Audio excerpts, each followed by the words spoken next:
Bien, empecemos a desempacar esto. A ver, imaginemos un paisaje acuático, un humedal lleno de vida en Uruguay. Ahora, introduzcamos una planta de flores amarillas, muy vistosas, el lirio amarillo. Suena idílico, ¿verdad? Suena a postal, totalmente. Pero resulta que esta belleza es en realidad una especie invasora, ¿eh? Una de las principales causas de pérdida de biodiversidad a nivel mundial. Y el desafío es enorme. ¿Cómo se puede rastrear y controlar una invasión que se extiende por kilómetros y kilómetros de una costa de súper difícil acceso?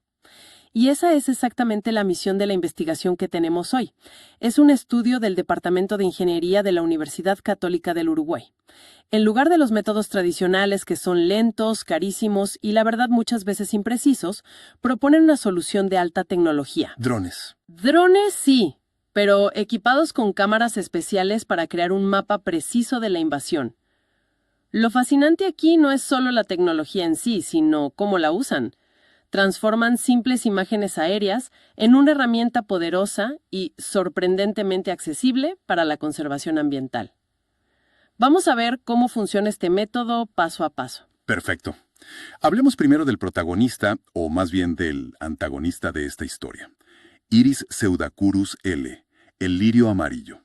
En el estudio lo describen como una planta perenne originaria de Europa, Asia, el norte de África. Sí.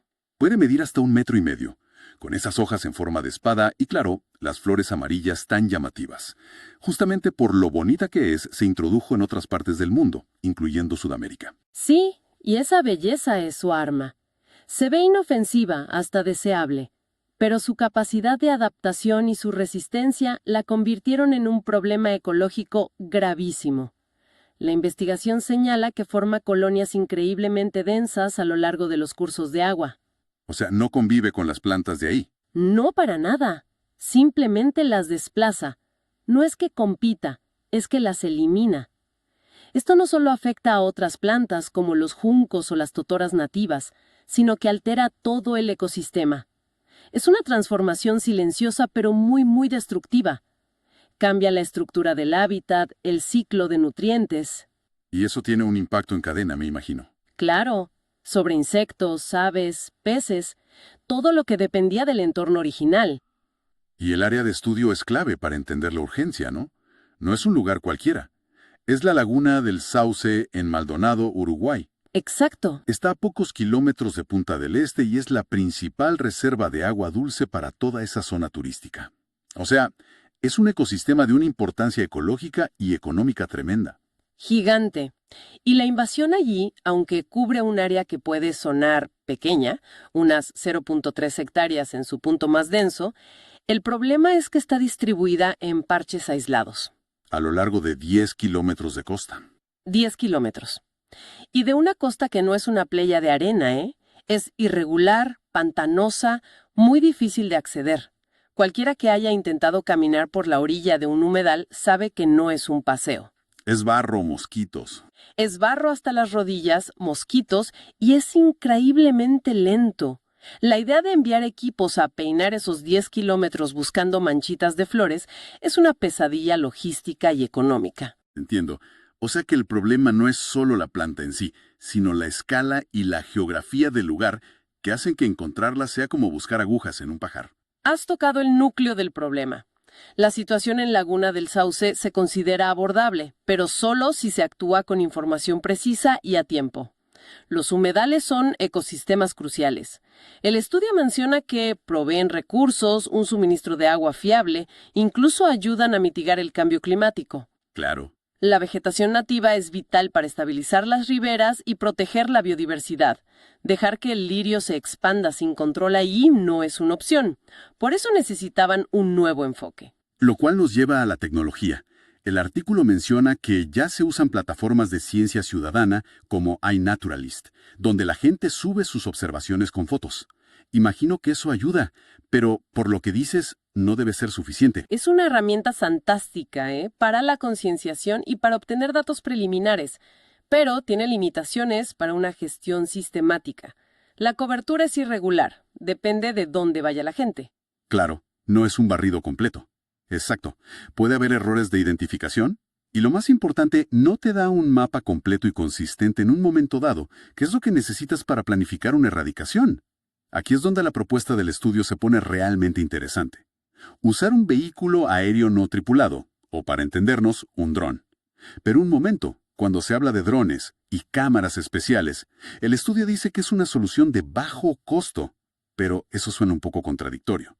Una cámara multiespectral no es una tecnología carísima y muy especializada. ¿Qué tan accesible es realmente este dron, un DJI Mavic 3M, para una ONG local o una agencia ambiental con un presupuesto limitado? Esa es una pregunta clave y toca el centro de por qué este estudio es tan relevante. Bajo costo es un término relativo, claro. Comparado con el precio de un dron de consumo, sí, es una inversión. Ajá. Pero si lo comparas con las alternativas para obtener este nivel de detalle, como alquilar un avión tripulado con sensores LIDAR o el costo de los equipos humanos trabajando durante semanas, el dron es órdenes de magnitud más barato y eficiente. Además, el precio de esta tecnología ha bajado drásticamente. Lo que hace una década era exclusivo de centros de investigación con presupuestos enormes, hoy está al alcance de más organizaciones. De acuerdo. El costo es relativo a la inmensidad del problema que resuelve. ¿Y este dron no lleva una cámara normal? Para nada. Lleva una cámara multiespectral. Esto es fundamental. Esta cámara no solo captura lo que vemos, los colores rojo, verde y azul, el RGB, sino que tiene sensores para otras bandas de luz que son invisibles para nosotros. ¿Cómo cuáles?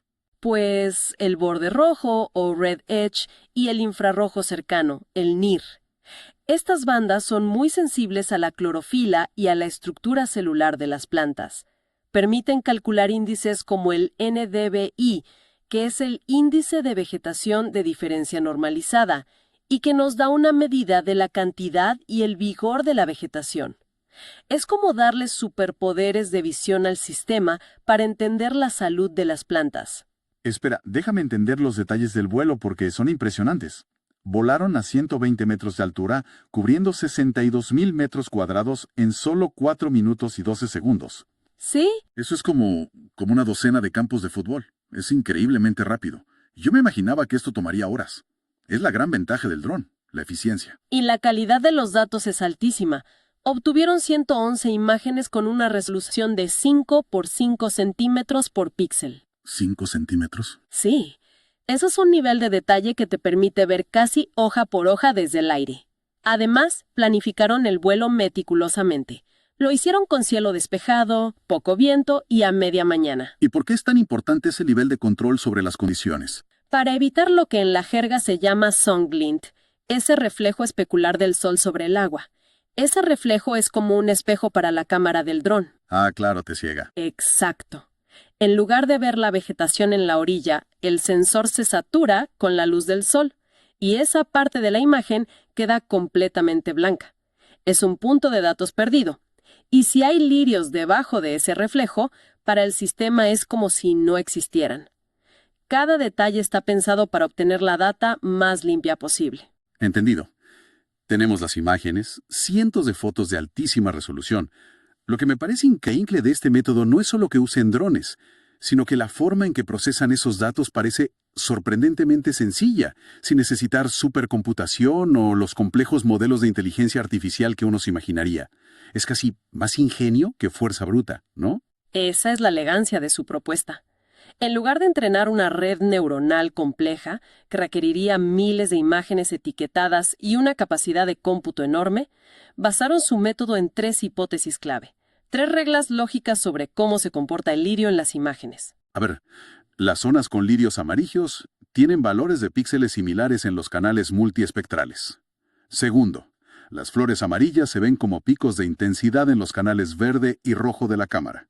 Y tercero, muy importante, las flores crecen agrupadas, no de forma aislada. Entonces, ¿usan estas reglas para, digamos, enseñarle a la computadora a ver las flores?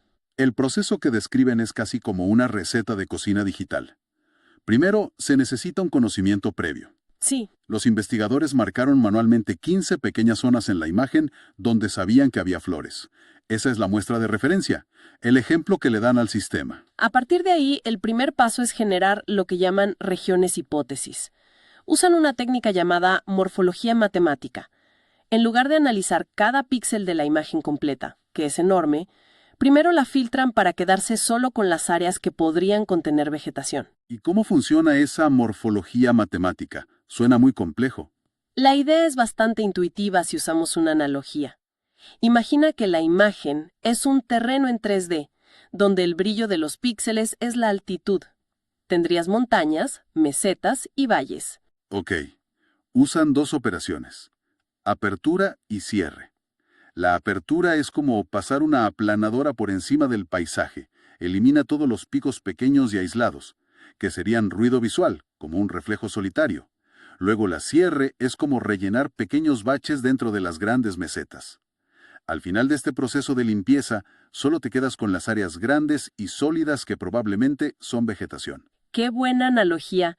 Es como si le quitaran todo el desorden a la imagen para poder enfocarse en lo importante. Y una vez que tienen esas áreas de vegetación, ¿cómo encuentran las flores amarillas? Ahí viene la parte más ingeniosa. Usan un filtro llamado Top Hat.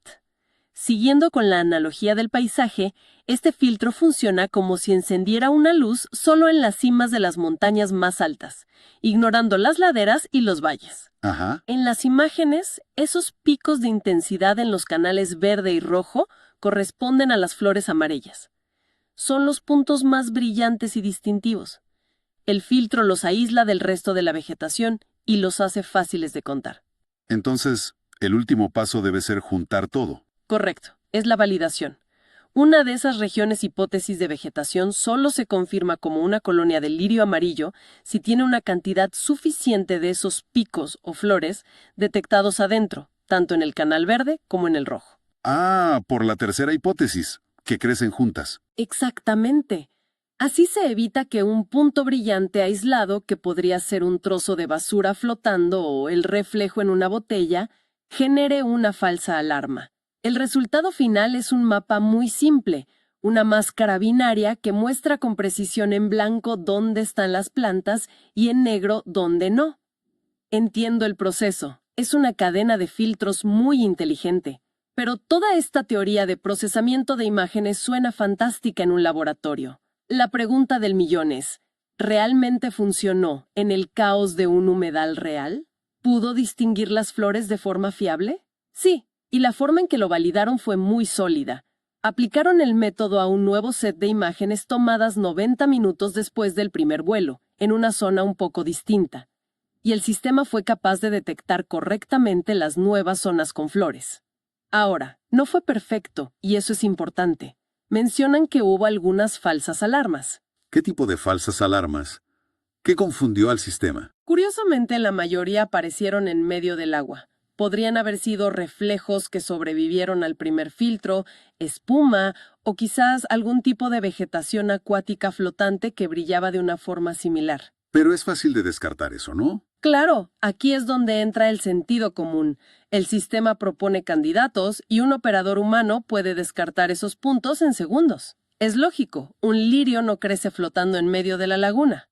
Esto demuestra que no es un sistema mágico, sino una herramienta de apoyo potentísima que acelera el trabajo de un experto. Y si conectamos esto con el panorama general, las implicaciones para la gestión ambiental parecen enormes. Es una herramienta que llena un vacío. Absolutamente. Complementa perfectamente otras tecnologías. Los satélites a menudo no tienen la resolución necesaria para detectar parches pequeños como estos, o su paso está limitado por las nubes, y el trabajo de campo, como decíamos, es una pesadilla logística. Claro. Los drones ofrecen una solución flexible, económica y de altísima resolución justo donde y cuando se necesita. El documento destaca varias ventajas clave. Primero, la flexibilidad. Se puede volar en el momento exacto en que las flores están en su apogeo, que es la ventana de tiempo ideal. No hay que esperar a que pase un satélite. Segundo, la precisión. Los datos están geolocalizados. Esto significa que los equipos de control pueden ir con un GPS directamente al punto exacto. Sin perder tiempo buscando. Exacto. Y una tercera ventaja que me parece crucial, volviendo a tu pregunta sobre el costo, es la facilidad de implementación. Este método, al no requerir un complejo entrenamiento de inteligencia artificial, es mucho más accesible. Una agencia ambiental o una organización local puede implementarlo con su propio personal técnico tras una capacitación relativamente sencilla. Democratiza el acceso a la vigilancia ambiental de alta tecnología. Cierto, aunque también son honestos sobre las limitaciones. El propio estudio reconoce que este método está hecho a medida para especies invasoras que tienen una característica muy distintiva, como una floración llamativa. ¡Claro! Para otras especies más discretas que se mezclan con la vegetación nativa, no sería tan efectivo. Exacto. No es una bala de plata para todas las especies invasoras, pero para el lirio amarillo y otras con características similares, es ideal. El artículo concluye mostrando un ejemplo de aplicación muy práctico. Un mapa de una zona que muestra claramente los cultivos, la zona de amortiguamiento que se debe proteger y la ubicación exacta, con coordenadas, de los focos de lirios. Esa información es oro puro para los gestores. Oro puro. Les permite actuar de forma temprana, planificar la erradicación y, muy importante, volar el dron de nuevo meses después para monitorear si sus acciones de control funcionaron. Entonces, este enfoque con drones no es solo un avance tecnológico interesante, es una herramienta que puede cambiar las reglas del juego en la lucha contra las especies invasoras, dándoles a los conservacionistas una ventaja decisiva de velocidad y precisión. Definitivamente. Y nos deja con una pregunta para reflexionar. El estudio se centra, y de forma brillante, en la detección. Pero, ¿cuál podría ser el siguiente paso? Con esta capacidad de obtener imágenes tan detalladas y frecuentes, ¿podría esta misma tecnología, quizás combinada con otros sensores o algoritmos, usarse no solo para encontrar las plantas, sino para evaluar su estado de salud después de aplicar un tratamiento? O incluso predecir hacia dónde se van a expandir. Exacto. Se podría usar para predecir hacia dónde es más probable que se extienda la invasión, analizando las características del terreno que el propio dron captura. El potencial para una gestión proactiva, y no solo reactiva, es inmenso.